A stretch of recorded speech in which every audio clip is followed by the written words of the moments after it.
Hi guys, welcome back to my channel. Welcome back to Gifty and Matty. Today I am still on the journey of the slavery.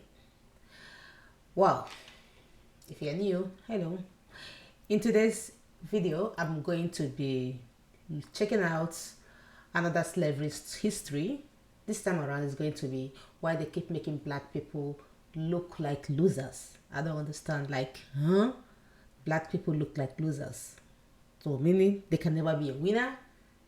Well, I want to see. I'm here to see. So let's check it out together, guys.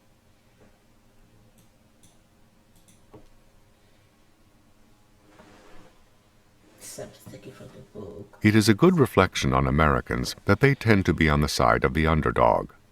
But it is often hard to tell who is in fact the underdog, or why. Many years ago, there was a big, lumbering catcher named Ernie Lombardi, whose slowness of foot was legendary.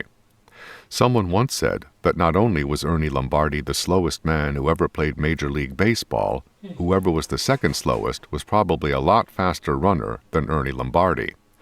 When Ernie Lombardi came to bat, infielders played back on the outfield grass. That gave them more range in getting to balls that Lombardi hit. They could snare line drives that would otherwise be base hits.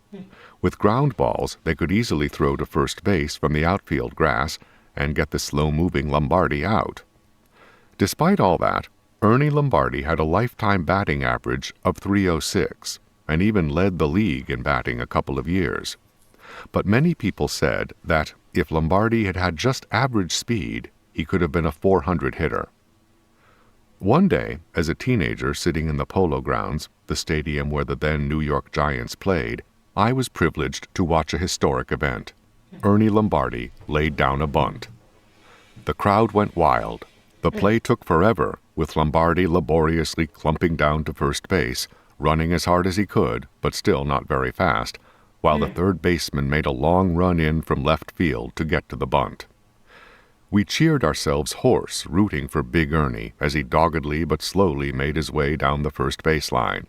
He barely beat the throw, which set off another explosion of cheers. We were not just cheering for a hometown player. We were rooting for Lombardi to get revenge on those who had taken advantage of him for so long. We were cheering for the underdog. But was Lombardi really an underdog? How many players end up their careers with a lifetime batting average over .300 or with 2 batting titles? Like most of us, Lombardi was handicapped in some ways and privileged in others. Many people would consider it a handicap to be a black orphan born in the Jim Crow South during the Great Depression of the 1930s.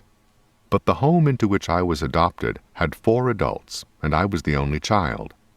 Many years later, when I was a parent and asked one of the surviving members of that family how old I was when I started walking, she said, "Oh, Tommy, nobody knows when you could walk. Somebody was always carrying you." You can't buy that. A leading historian of education has said that the New York City public schools were the best in the country during the 1940s. That was when I went to school there. You can't buy that either.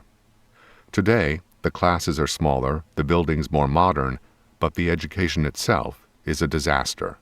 I got the kind of education that people have to go to expensive private schools to get today. Perhaps more important, nobody told me that I couldn't make it because I was poor and black, or that I ought to hate white people today because of what some other white people did to my ancestors in some other time. Nobody sugarcoated the facts of racial discrimination. But Professor Sterling Brown of Harvard University, who wrote with eloquent bitterness about racism, nevertheless said to me when I prepared to transfer to Harvard, "Don't come back here and tell me you didn't make it 'cause white folks were mean." He burned my bridges behind me, the way they used to do with armies going into battle, so that they had no place to retreat to, and so had to fight to win. One of the problems with trying to help underdogs, especially with government programs, is that they and everyone else start to think of them as underdogs, focusing on their problems rather than their opportunities. Thinking of themselves as underdogs can also dissipate their energies in resentment of others, rather than spending that energy making the most of their own possibilities. It must have been discouraging for Ernie Lombardi, especially in his early years, to be repeatedly thrown out at first base on balls that would have been base hits for anybody else. But he couldn't let himself dwell on that, not and win 2 batting titles. Wow. Well.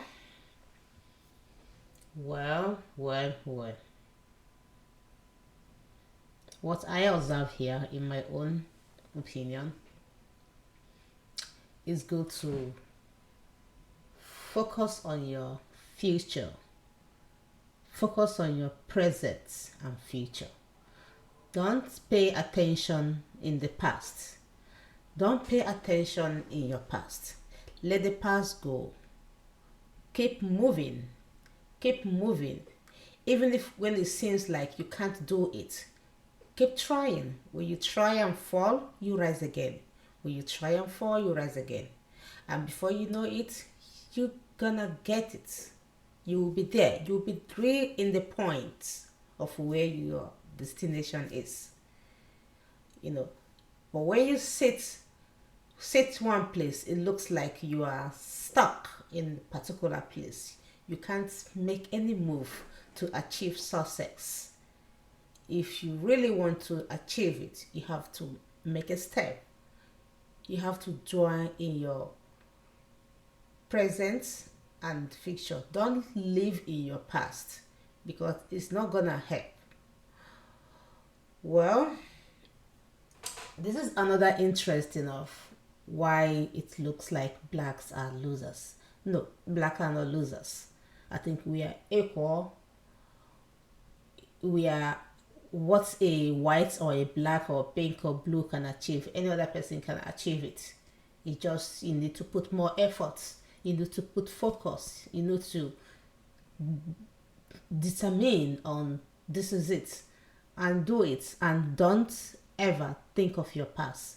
Let the past go. Let it go, and focus. So that's all I have to say here. So thank you so much for bringing such wisdom in this talk or in this video. Please don't forget to subscribe, and I'll see you next one. Bye.